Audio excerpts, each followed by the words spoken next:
Welcome everybody to another episode of Review Please Anime Edition, where today we are going to be talking about the anime Erased, which is a great thriller, and I'm excited to talk about it today.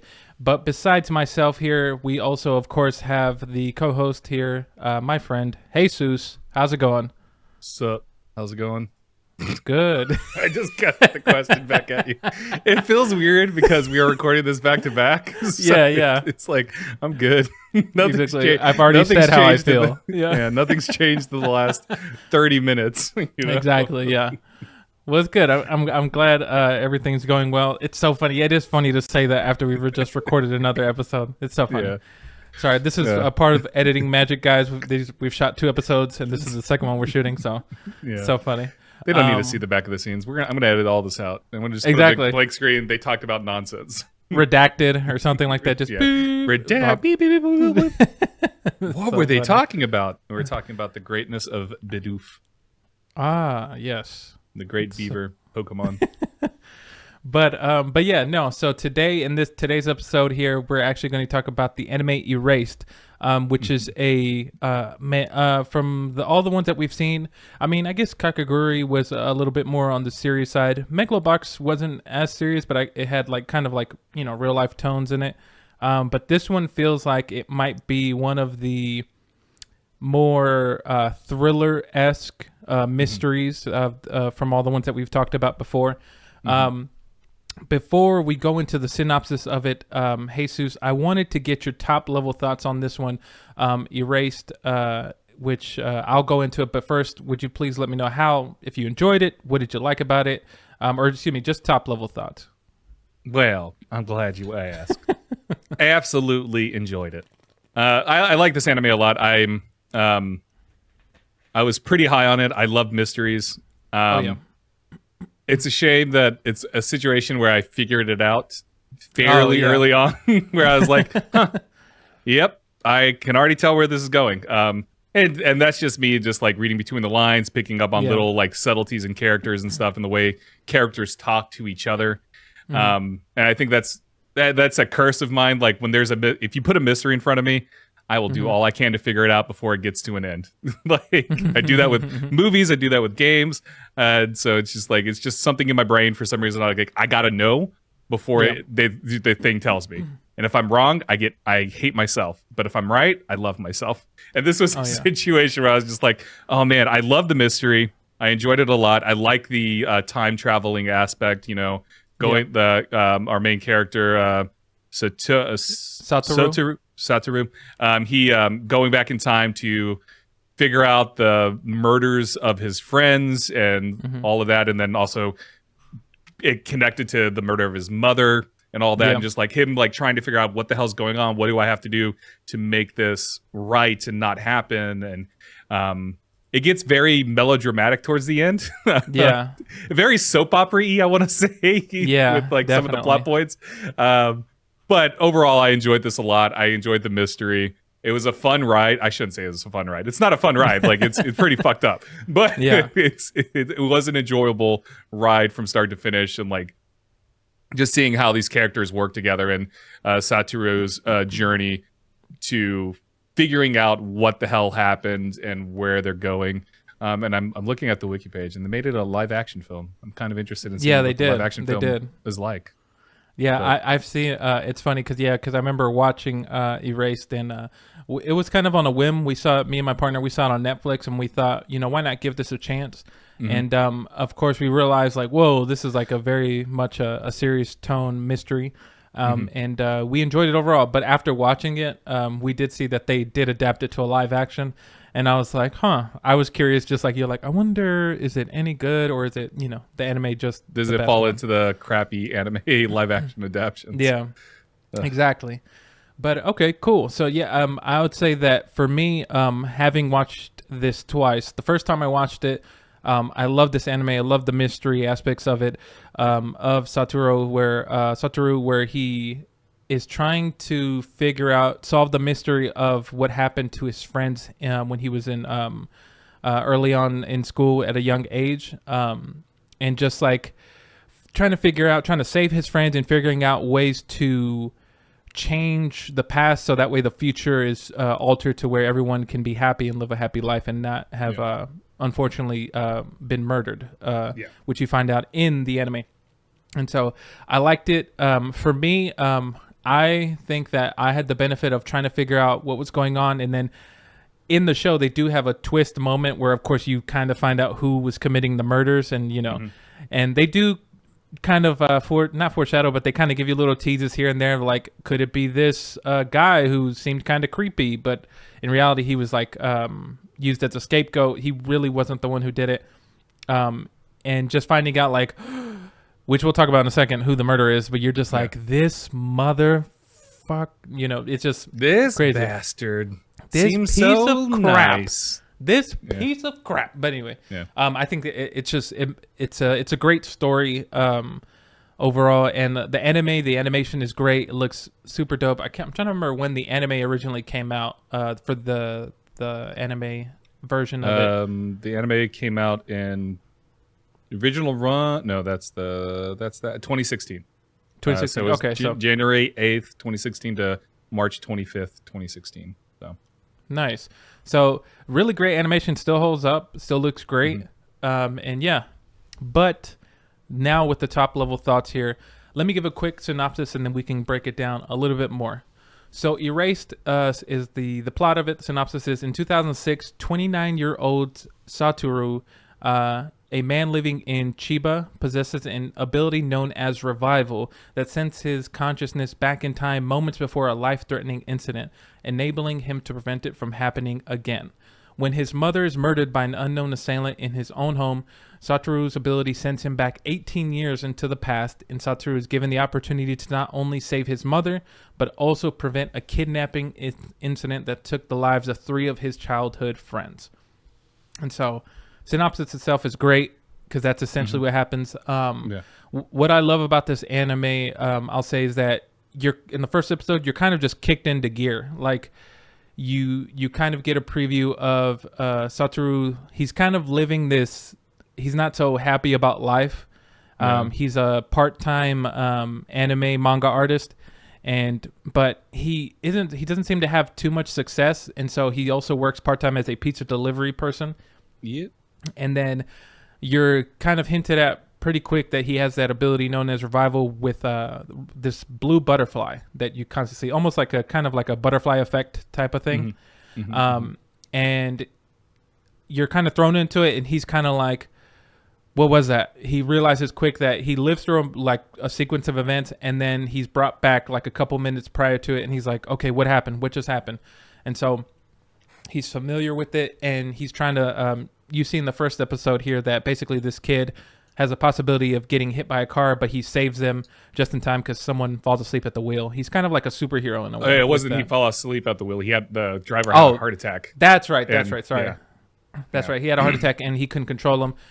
But with his ability, he's able to save a child that was crossing the street and would have otherwise been hit with the car. And so it's real, like just right into it. And because the 18-year, is it the ability that sends him back 18 years doesn't happen until you kind of work your way into finding out, seeing that his mother gets murdered. And what you end up discovering in this anime, which I think is great, is that because he has that ability and he knows he has it, there's a moment where him and his mom are going to the supermarket and his ability kicks in, Revival, and he kind of looks around. He's like, he never knows what's the reason as to why it kicks in. He just knows that something happened that he has the ability to change. And then in this one, you kind of see he's like, something's wrong, something's not right. And his mom kind of hints at, like, you said that when you were younger, because she, if I remember correctly, sorry, I'm jumping a little forward here. Before that happens at the market, they're watching she's watching television, and they see an incident of like a kid got kidnapped or a kid's missing, and she goes, do you remember that this happened when you were a kid? And he doesn't really remember it too much. And he's like, oh yeah, that did happen. And he's kind of remembers that like he had 3 friends who went missing and were never found, or they were murdered, and basically they were just murdered. But flash forward to the market, his mom is like, oh yeah, you did say that when that incident happened when you were a kid, that something felt wrong, and you were trying to see what happened. And of course, in this, you kind of get the first preview of this kid's being walked by this older gentleman who seems very like secretive and very like eerie and a little different. But because the mom saw the guy, the kid is saved. Yeah, he just leaves the kid. Exactly. Let go of the kid. Because the kid had like a popsicle or something in its like mouth. ice cream. Yeah, she had ice cream. And basically the person was going to kidnap the kid and basically, just kidnap him. But because she saw and Satoru noticed it, they saved that kid, and that's what changed. Yeah. Which unfortunately leads to his mother being murdered, because you kind of see throughout that episode that that person who was trying to kidnap the kid is following them and kind of just watching where they're going.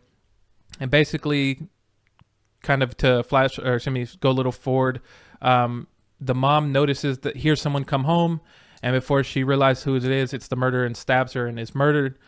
And then Satoru comes home to find her, and a neighbor sees that he's there covered in her blood. Exactly. She's kind of like, oh my God, he killed her. Not, the neighbor just assumes that he murdered his mom.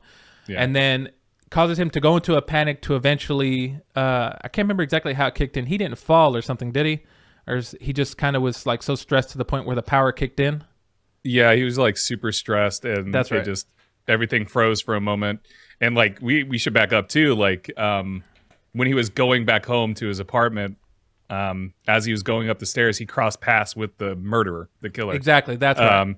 And he looked at him. I was like, "That's weird. You look familiar. I think I know you." And then he kept walking, and then goes into the house and sees his mom. And then, and all hell breaks loose. And then as he's running away, he sees that same person again. And exactly. I think that's what triggered that, was he saw the same person again. Mm-hmm. And exactly. And so from all of that, from seeing his mom murder, all the stress and his realizations, his power kind of kicks into overdrive, which is what launches him 18 years into the past. And which brings us to the point where that his mom talked about, was like, hey, your friends, they got kidnapped way back when. And he realizes that he has to find out who did it. And exactly. Try to stop it. He's got the mentality of his 20-year-old self in the kid's body. Yeah. And it's very awkward at first. Yeah, it's very awkward. Because he's like, what? There's a specific word for this in anime, and I can't remember what it's called. This switching bodies or whatever and stuff like that. I can't remember the exact word, because it's like a type of anime and manga and stuff. But anyways, I'm sure if somebody knows what I'm talking about, comment the word down below and let us know, because it's a bit specific type of anime. Oh yeah, and so I think this is like what makes it really cool, because what you get throughout the anime with Satoru's powers is that he kind of looks at it, funny enough, like a film reel, and he's like, oh, I remember that this happened, and I remember that because essentially what he's trying to do throughout the whole anime is, one, prevent the murders of his 3 childhood friends as well as his mom, and then also trying to figure out who the murderer was, because you kind of go through the anime. There's a couple people that are kind of hinted at as they could possibly be the ones who were the murderer. Like one guy, I can't find his name on this list. He was like this older guy that was like hang out with the younger kids, kind of in a weird way, where he was showing them. He was more of like an artist, an eccentric type of person, and people always kind of judged him because he was like, oh, he's a homeless guy and he's all like crazy and cuckoo. Be careful around him. And if I could find his name, I forgot what his name was, but he's one of the guys. He wasn't homeless, was he? Because he was living with his parents. Oh, that's right. Sorry. It's just that he was hanging out with these young kids. Yeah, he was like 20 something and hanging out with little kids, and he comments that Satoru is super mature for his age. Exactly. And he has like a collection of porn, basically. Yeah, exactly. And it's just very weird, and it's done on purpose, because that's like, what kind of 20-year-old is hanging out with like these 8-year-olds, or just that it seems kind of strange. And just so you have moments like that where he's hinted at, and in the original timeline he's kind of blamed as far as like he's the one who did it, he's the one that kidnapped these kids, but then you kind of learn later on that it actually wasn't him, and he was falsely accused, and then basically jailed. But to kind of before we go any forward, let me ask you, Jesus, what are some of your favorite parts from this anime that you enjoyed? Because I know you talked about you kind of predicted it, but as far as like the story and the pacing, how did you feel about that? So I really enjoy the dynamic that Satoru eventually has with his like friend group. Oh yeah, I very much liked the endearing sort of, because like it starts with he wasn't. It turns out he wasn't super originally close to KO, right? Was the KO's? Yeah.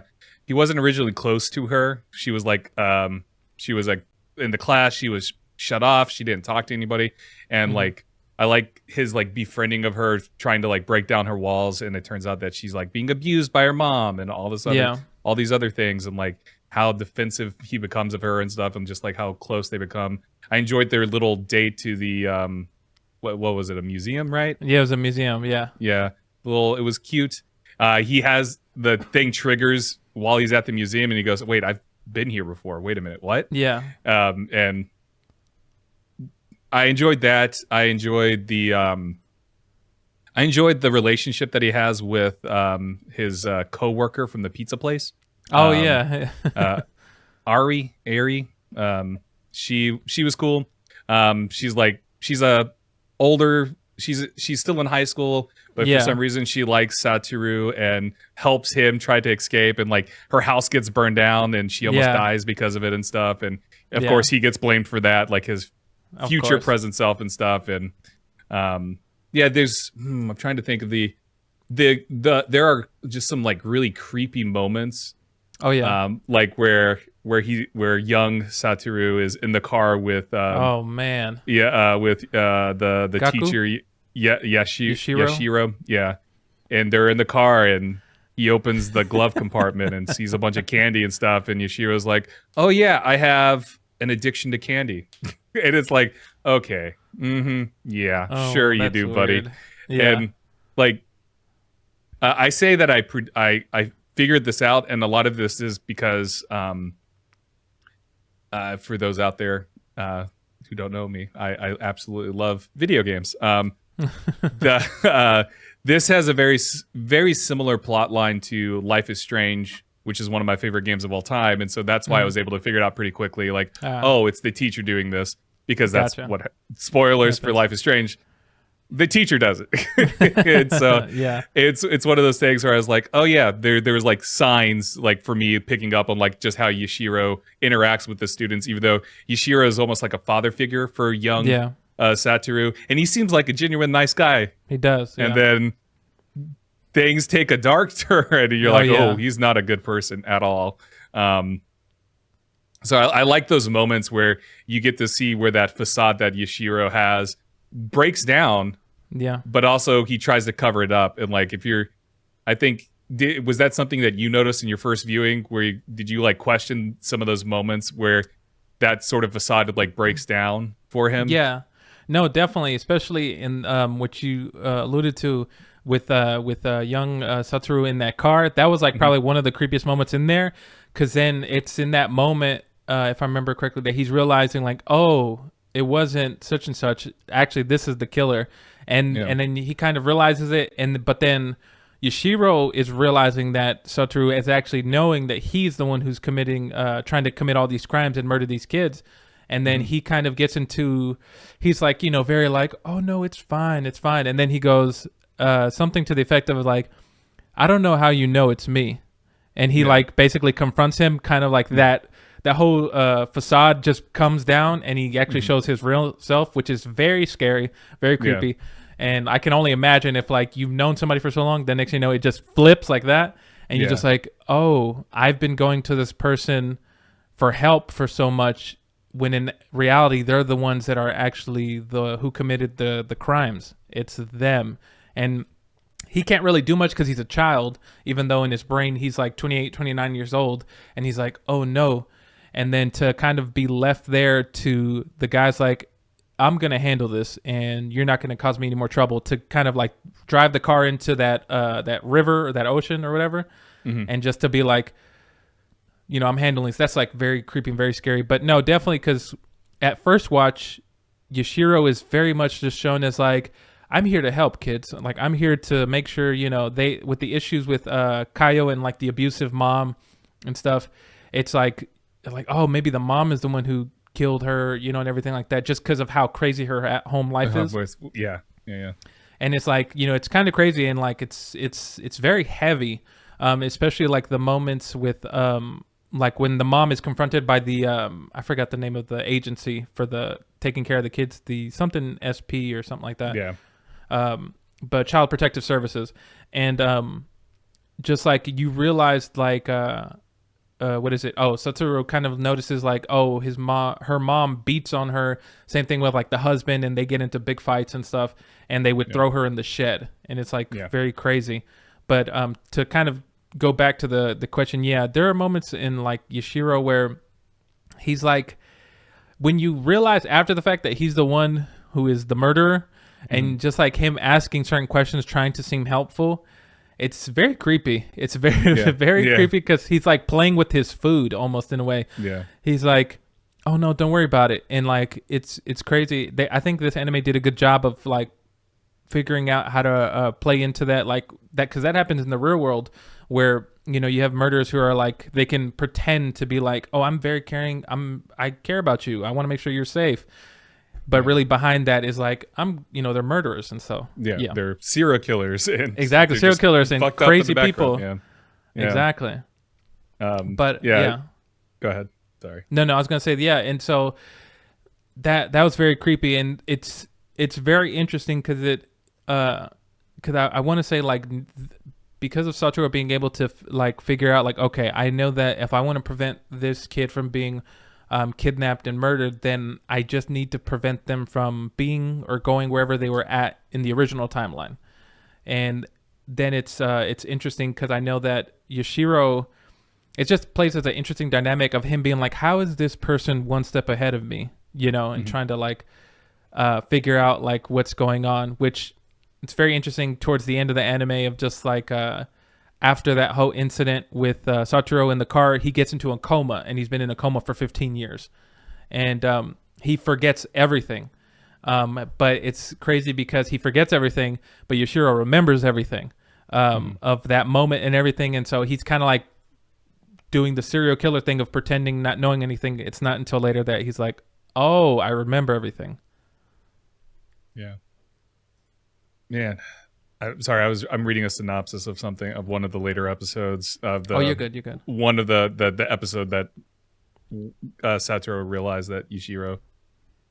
I didn't realize how late in the season that happened. Oh yeah, that happened super late. Yeah, that happens in like episode 10 with 2 episodes left after that. But yeah, like I want to talk about like the he becomes so focused on Satoru becomes so focused on Kaio that he kind of neglects that there was 2 other people that got kidnapped. Exactly. And he doesn't realize that until, because like he's like, oh yeah, I finally thwarted Kaio getting kidnapped and all this other stuff, because he thinks that he did, because he has her like stay in like a van right out in the middle. Yeah. And then it turns out that van was also, which is something that baffles me. The van turned out to also be a place where Yoshiro was like storing his items. Because like duct tape, rope, all that, a knife and stuff like that. He was like storing it in the same van and stuff. And like he stores that in there while Kaio is like hiding out in there. And I'm like, so he doesn't realize what's going on? I'm like, that's one of the most baffling moments of the show for me, where we have Kaio like watching essentially the person that would kidnap her, just storing items, and then like it was like this is a weird coincidence, and that's like one of the things that stands out to me is like this feels too convenient. Yeah, definitely. Yeah, it's definitely scary, and it's kind of like interesting that he's like, he didn't realize this. Like, I guess maybe it's because he was so focused on Kaio that he was just like only focused on her. And because I do remember that moment where he's like, all right, this is what's going to happen, Kaio. We're going to keep you in this bus because I know that on this day, he doesn't tell her this, but he's like, I know that this is where she goes missing, and then this is ultimately where she ends up being kidnapped and murdered. And it's not till later. Because what you were saying is that when that tape and all those equipment falls, and he's like, "Uh-oh!" Like, yeah, it's like he's like, "What? Oh, no!" He realizes like this is the same place that they found one of the other ones, the ones who was murdered and kidnapped. So I can give you that. Yeah. It was just so baffling to me. But anyways, he becomes so focused on KO that he neglects the other two. And then once he like prevents KO, he's like, wait a minute, why am I not going back to my body? Like going back to normal? What's going on? Is there something else that I need to do? And, it continues on with KO's story with like her family. And he thinks that, maybe there's more to it and all this other stuff. And yeah, it's just, it's interesting to just see how that all played out, that, oh yeah, he just seemingly forgot that the other two, which was Hiromi, right, was one of them, and who was the other one? I can't remember who the other one was. The other one was Aya.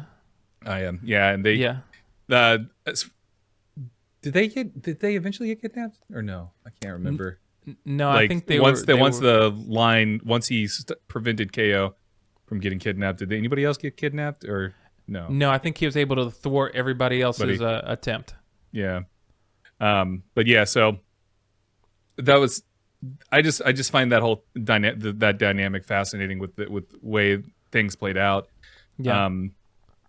How did you feel at the end, the final moments where Yashiro is like, dude, I'm gonna kill you no matter what. Like Yashiro just was like, has some like weird plan that he's gonna like frame Satoru for killing somebody, some random person that just appears out of nowhere, like because she's he meets Kumi, and Kumi like didn't exist before the last two episodes. Yeah, exactly. Like, yeah, we're gonna frame you for killing Kubi. It's like, okay, what? Like, I don't know. Like something like the last two episodes just felt weird to me in terms of just like Yashiro's plan. They've revealed because he gets revealed to be the killer in like the 10th episode. The last two episodes is like him in future self. He's changed his name. He's a politician now, which fuck that guy. Yeah, exactly. Which is why he's able to get away with like continuing, because like seemingly he kept kidnapping and murdering people, right? I got that impression that he was still doing that. So exactly. It kind of felt like he was still able to do it, but it just wasn't his friends. And then the only reason that Yashiro was keeping kind of like a hold on Satoru was to make sure, like, did he remember? To make sure, like, okay, does he remember? And I was gonna say that towards the end, it did become a little bit more dramatic and a little bit more like you were saying before, a little soap opera-ish. Yeah, it felt very soap opera. Where it's like, I woke up from a coma. I remember everything. You're the killer. It's like, okay, cool. Yeah, and it's very interesting just because, too, at the end, in the last episode, because whenever Satoru finally regains his memories from talking to KO, he realizes, and of course he's like in a wheelchair, and then Yashiro's taking him to the top of the hospital, and he's like, I'm gonna kill you. And then he kind of Satoru confronts Yashiro's like, you're not gonna do that, you need me. Like, he's basically like, you won't murder me. And then he tries to call his bluff, but then of course he's like, you know what, I'm just gonna jump off. But then it's revealed that Satoru is caught by his friends, and like I think he recorded everything, if I remember correctly, like on a phone. And he was like recording basically Yashiro's confession, like, yeah, I did do all that, and like I did murder them, and I did do this, and it's just basically his downfall, so to speak. And it's crazy. It was very soap opera-ish at the end, but I still enjoyed it for the most part. I think it was pretty good. Man, I don't know. I enjoyed the mystery up to that point, and I think the final two episodes just kind of took that excitement that I had with like the big reveal.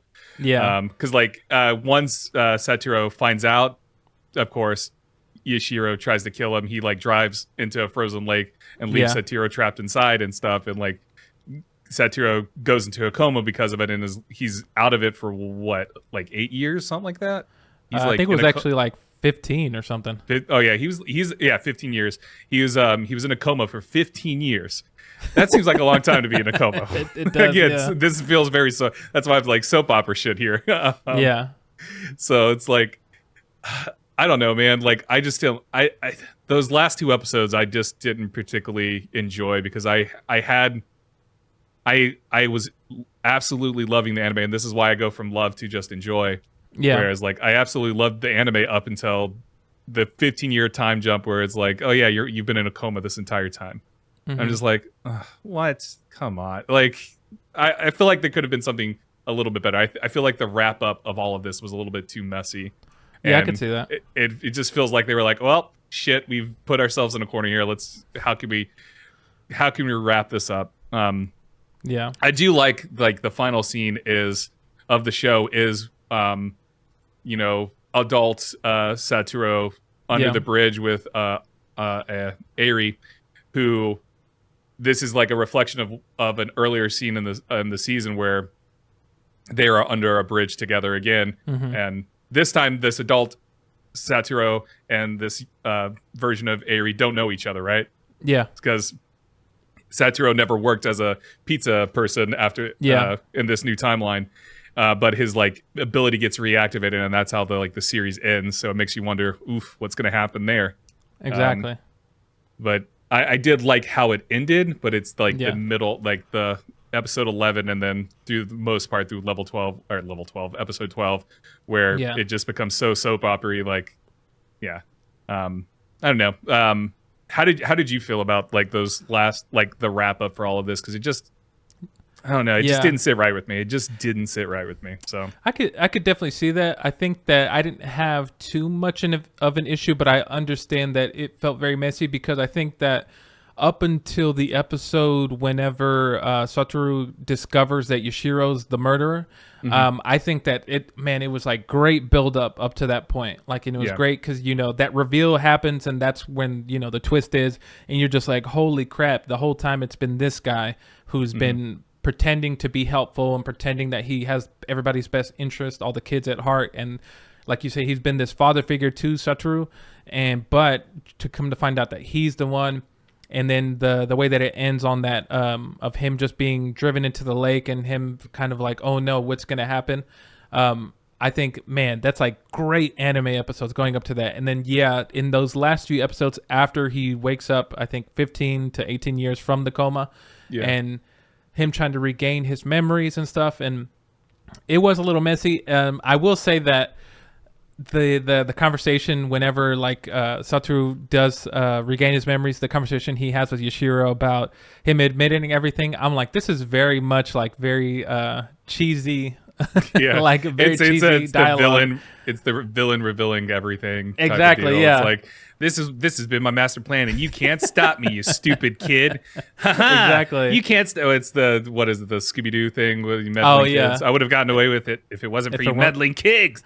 Exactly. So it does end a little cheesy there, where he's like, I did all these crimes, and you can't do anything about it because I'm framing you for all of this. And then Satoru to being like, actually, I recorded everything, and my friends were waiting for me down here. And you're just a fool. Like, you just ruined your life. It's like, whatever. Like, it's so eye rolly to me, where I'm just like, man, they had, and again, this is like, it was so good. Like, the pacing was so good.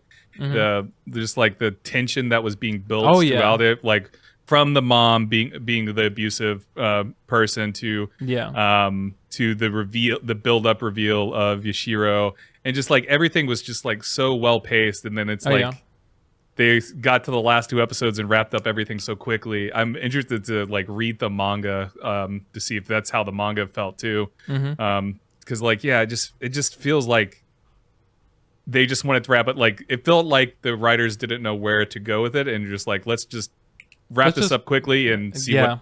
And because like it feels very out of place compared to the other episodes. No, definitely. That's what bugs me the most about like these last two episodes, because like I absolutely loved Erased up until that point. And it was just like, come on. Yeah. Why did you take? It felt like an easy route, like the easy answer almost. Exactly. Yeah. Yeah, because a part of me kind of feels like, like you said, it kind of felt like a get out of jail free card of him being like, well, we'll just have him go into a coma and he'll wake up 15 years later, and versus like maybe that happen, and maybe he does end up in the hospital or something, and just having a different way of getting that kind of like a confession from or what's his name, the teacher, Yoshiro, just getting that confession, because it does seem like it was wrapped up pretty quickly. And you miss out on a lot of stuff with, I think maybe it would have been a little more effective if maybe it was resolved as him being a kid, in a way or something, versus like having to be like, let's just flash back forward and he's back in his adult body.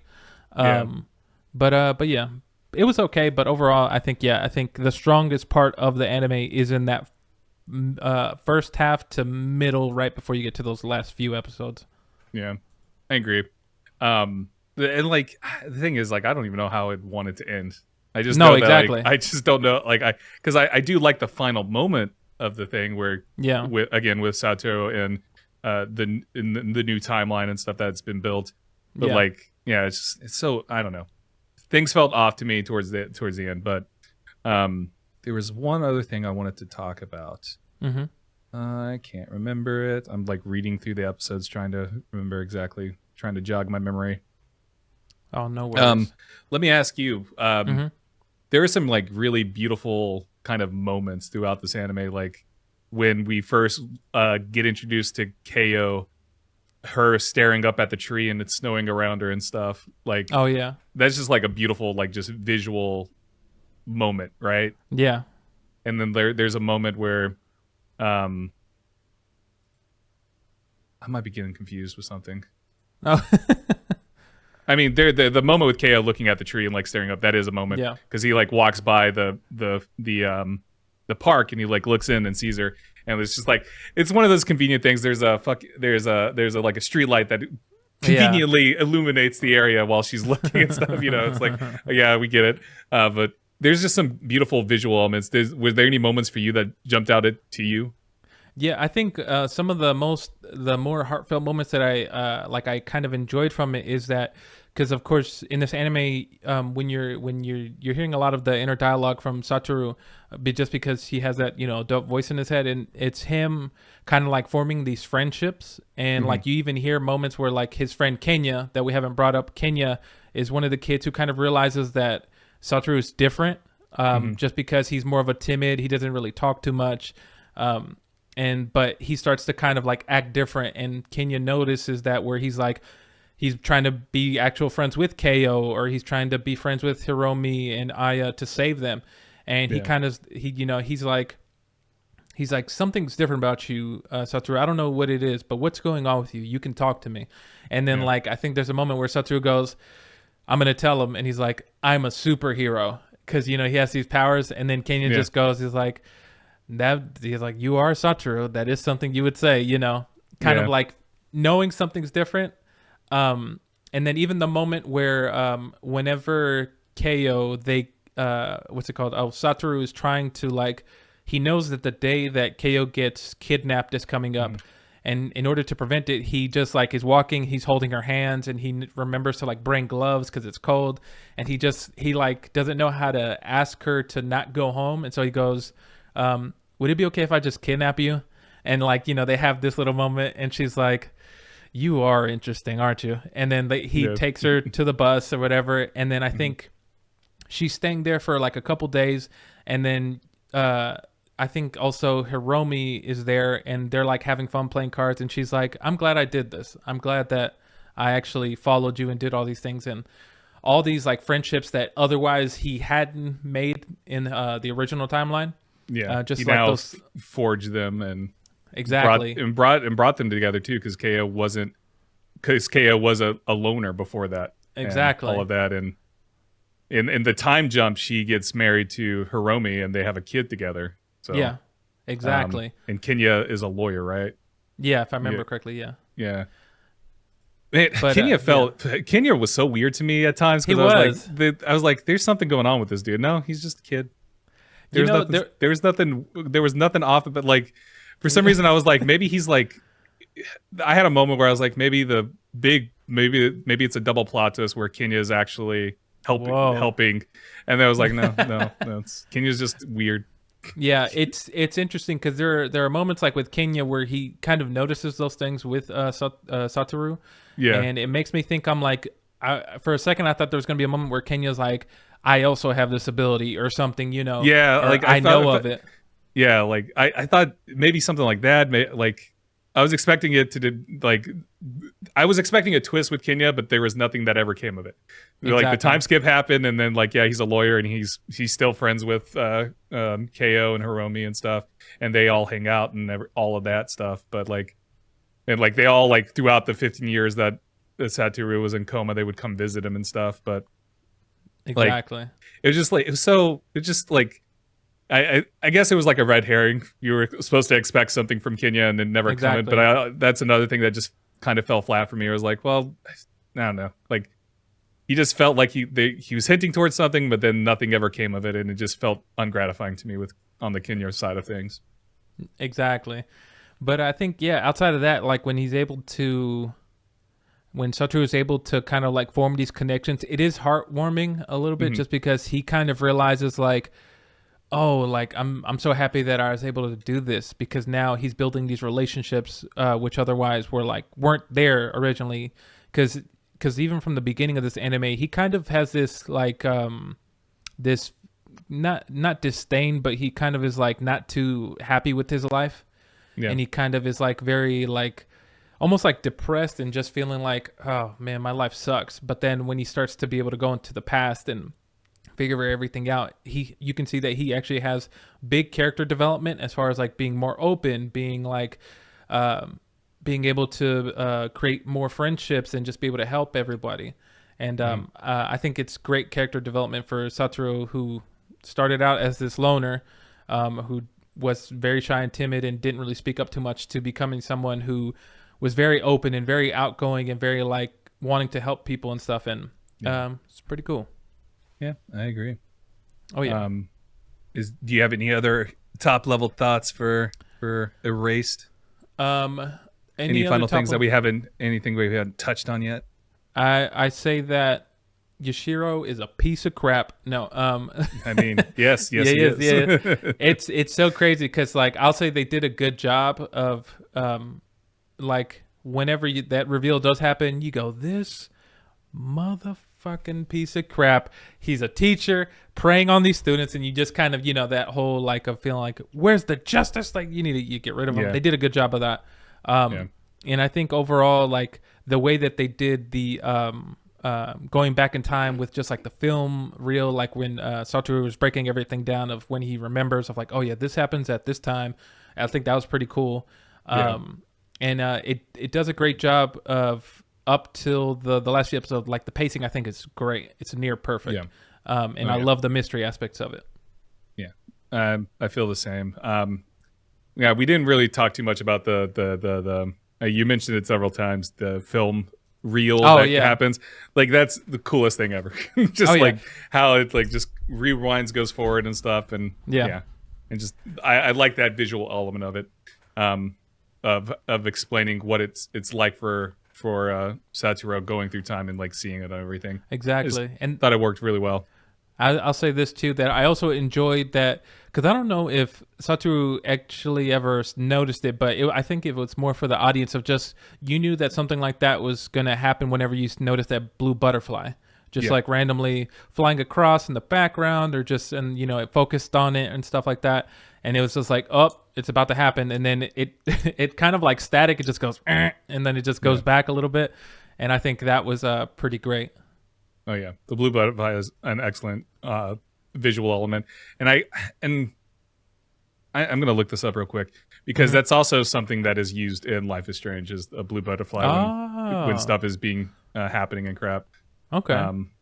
Time. I wonder if that's a normal like thing associated with like time travel and stuff, or if there's like a symbolic meaning to the blue. Because like I guess it's like implying for the butterfly effect, right? Yeah, exactly. More than anything, but. Yeah, and I will say that I think that this... Yeah, blue butterfly was used a lot as the symbol for time travel. So gotcha. Makes sense. Yeah, it's interesting because I did like it. I don't know if it would have made it more interesting for the story. Maybe it would have been too much, but I'm glad that because I know some shows or some films when they kind of do that whole butterfly effect and stuff like that, when you change something, ultimately you're also making a big drastic change in the future that could potentially be very bad. Which I'm kind of glad they didn't go too much into that, where like, let's say he saved, one person, next thing you know, 3 people died or something. 72 people died. Everybody in the town died except for him and the people he saved. Exactly. And so I think it's pretty good that they didn't go too deep into that. If anything, it was a positive effect because his mother still lived. No, exactly. Yeah. Like the positive, it turned out positive. Now is that kid gonna get killed? The kid that we saw in the first episode. Yeah. Is that kid gonna die? Because we never visited again. He changed the whole timeline. He wasn't there to stop the kid from getting hit, so maybe that kid got hit. No. That would have been a great way. That would have been a great way to end the show. Just be like, oh shit, that kid died because you forgot about him. You weren't there driving. Yeah. Hilarious. That kid's dead. Damn. See, now that's my train of thought. Maybe that's what the little moment of magic was. His activation thing at the end. Maybe he's like, shit. That kid, I have to go save that kid. I forgot about that kid. Kid that I don't know about. Anyways, let's get into the rankings that we have so far. So, for our audio listeners, my list, I have Trigun Stampede at number 1. Number 2 is Megalobox. Number 3, Bochi The Rock. Number 4, Your Lie in April. Number 5, Spy Family. Number 6, Mashal. Magic and Muscles. Number 7, Kekagori. And number 8, One Punch Man. And then over on Ell's list, he has One Punch Man at number 1, Megalobox at number 2, number 3, Trigun Stampede, number 4, Mashal, Magic and Muscle. Gotta add the S. 5, Kekagori. 6, Spy Family. 7, Bochi the Rock.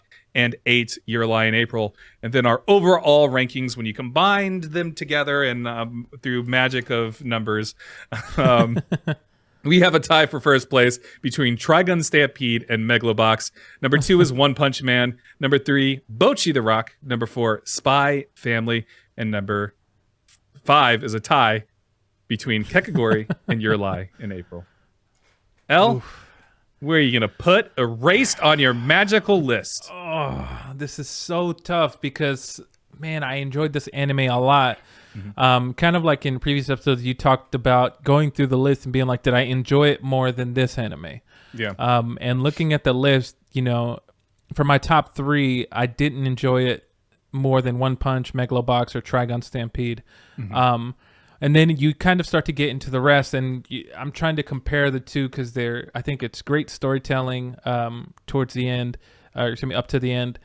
And then, I think for me, when I think about it and I look at the bottom of my list, I think I know where I'm going to put it. And I'm actually going to put it at number 7 on my list. You're going to put it at number 7? So above Bochi the Rock? Yeah, above Bochi. The reason why I'm putting it at number 7 is because not that it's better than Bochi or no, it is better than Bochi to me, but I think it's because you're a fucking fool. I think it's because I enjoyed so much the thrilling aspect of it, of the mystery. And like I said, those man, that first half up to 75% of the anime of the it just did so well to build up the tension and build up the suspense that I think it deserves to be right there above Bochi.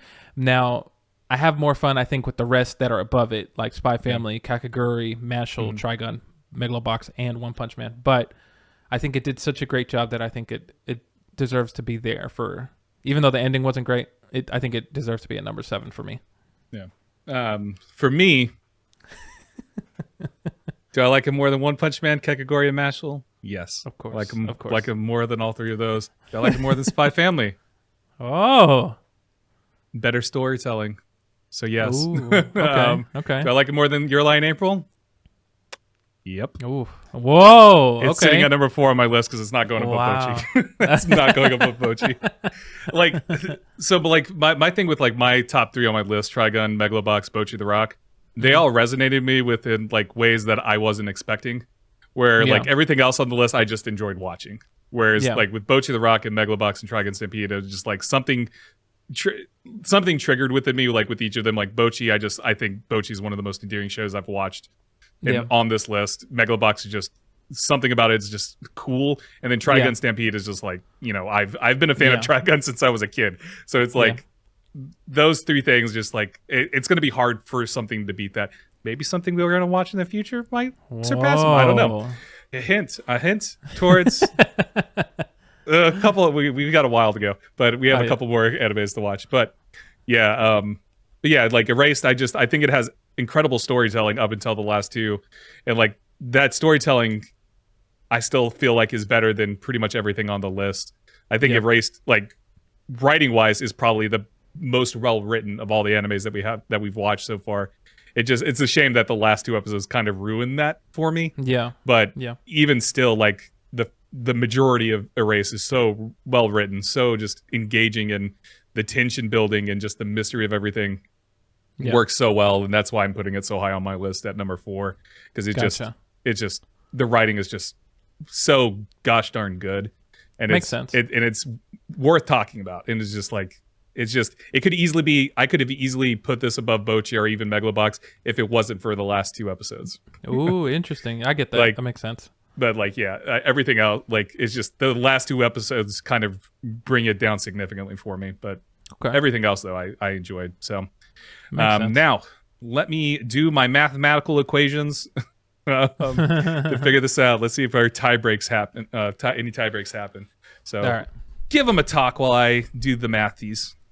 All right, so as Jesus is doing the numbers here, one thing I want to say about Erased, there are moments where Sachiko, that's Satoru's mother, seems like a very bad, unattentive parent.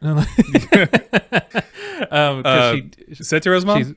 Satoru's mom, because she's like working, obviously, and then, but it's not until he goes back in time where she kind of realizes, like, wait a second, my kid's acting different, and she doesn't, like, realize certain things, but but she seemed like a pretty cool mom through the anime. She was just like, hey, it's whatever you want to have friends over, because like I know when he goes in the past, he talks about having a birthday party because he wants to. This is where he's trying to make all his friends and trying to build a stronger bond and relationship with them. And she's really cool. They have like a little party and stuff like that, and she starts to notice him like, he's waking up earlier and earlier. Who are you going to meet so early in the morning? And stuff like that. But it's very interesting. But I liked her a lot, and she's super cool. And then, overall, like this whole anime, like the setting, I love the wintry setting of it when they're going back in time. It's so cool. I don't know why. It just, I like the aesthetic of it. I made a boo-boo. I didn't include Mashal on the overall ranking list on the thing. I just realized that. I never once mentioned it. Whoops. So Mashal's in there somewhere. Yeah, Mashal's in there. I'm adding it right now. Whoopsie. Also, sorry. No, you're good. Did you know that there was a posthumous antagonist in Erased, the manga series? Really? Of Yoshiro's older brother, who was like it was cut from the anime and the live action. I think it's it says here that he in the manga that he was actually one of the main reasons that Yoshiro was such a serial killer, and so like influence came from him. So, was his brother a serial killer? It says here that let's see. Oh yeah, well his brother. It looks like he actually was a very bad person. Jesus Christ. He was very abusive towards Yoshiro when he was younger, to the point that he would forcibly make him keep guard while he lured young women and stuff like that. And that's kind of like brushed off into Yoshiro to become the way he was. And but yeah, for the manga and the live action, they just redacted it and didn't include it, which makes sense. Yeah, makes sense. Oh, it's interesting because there's actually moments here. It says that Yoshiro's brother attempts to pin his brother attempts to pin murders on Yoshiro, and he notices that, which in turn causes him to kill his older brother and kind of go into that whole life. Yeah. All right. I think I got this right. Okay. All right. We have 2 ties. One of them is a three-way tie. Oh my God. I think my math is right. I'm gonna have to like sit down and actually, when I'm not pressed for time. Gotcha. No worries. That's no interesting about Yoshiro's brother, though. I wish they would have included that in the anime because I think that would have added depth to his character. Because I think one of the things that also gets lost is like his reasoning. There's no reason for him doing any of it, like other than the fact that he's just a crazy serial killer person. I would have liked to have seen actual justification for why he's kidnapping, killing people. Anyways, our overall list right now. If I got it right, and maybe by their next episode, I'll get this fixed. Our overall rankings fixed. But if I'm right now, Trigun and Megalobox are still tied for number 1. Okay. One Punch Man is at number 2. Okay. And then a 3-way tie for 3rd place. Whoa. Bocchi the Rock, Mashle, and Erased. Wow. All tied for 3rd place. And then at 4 is Spy Family, 5 Kakagori, and then 6 Your Lie in April. Wow. Holy crap. Yep, because that's Bocchi the Rock, Mashle, and Erased have 9 points total. So Bocchi's I 7 points because of my placement, 2 points because of yours, so that's 9. Wow. Mashle is 3 points for me, and then they're all tied. Bocchi the Rock and Mashle are all tied with 9 points. Just 1 point, each of them 1 point below One Punch Man because One Punch Man has 10. Megalobox and Trigun Stampede are like running away with 16 points both. That's so funny. No, I think as we go on these next couple of shows that we watch, I think you'll start to slowly see everyone take a position. I think. We have 9 animes right now. Yeah, exactly. Because we're doing 13, you said, right? Yeah, 13 total. So we have 4 more left. These last 4 are gonna start to definitely swing it to where someone's gonna take over and someone else won't. Yeah, and our fourth anime, the one that we're going to be watching for September, is The Great Pretender. Oh yeah, Great Pretender. Oh man, season 1. Yep, season 1 of Great Pretender. Yeah. And then for October, I'll go ahead and reveal October now. Is going to be another a little horror anime for the spookies of October. Nice. And then November is going to be Ranking of Kings. Oh. I have not Ranking of Kings and Great Pretender were your choices, so I get to pick for December, and I haven't decided what I want for December yet. I'm going to probably decide. I'll decide later. I had one in mind, but there's like the one that I was thinking about. I love it, but it's also like it's an incomplete anime, and so I'm like, I don't really want to force you to watch an anime that's incomplete. So makes sense. And it's probably never going to be finished because it premiered in 2015ish, and they were like, it's never going to finish. Because the creators moved on to a better anime that's more popular. Oh yeah, I remember now. Yeah. So, anyways, so Great Pretender for September. October is going to be another. November is going to be Ranking of Kings season 1, and then December is TBA. So that's kind of the breakdown that we have for the rest of the year. Nice. Wind us down, Ell. Hey everybody, thanks for tuning in to another episode of Review Please Anime Edition, where in this one we reviewed the anime Erased. Go watch it. It's a great anime if you're into thrillers and suspense and mystery.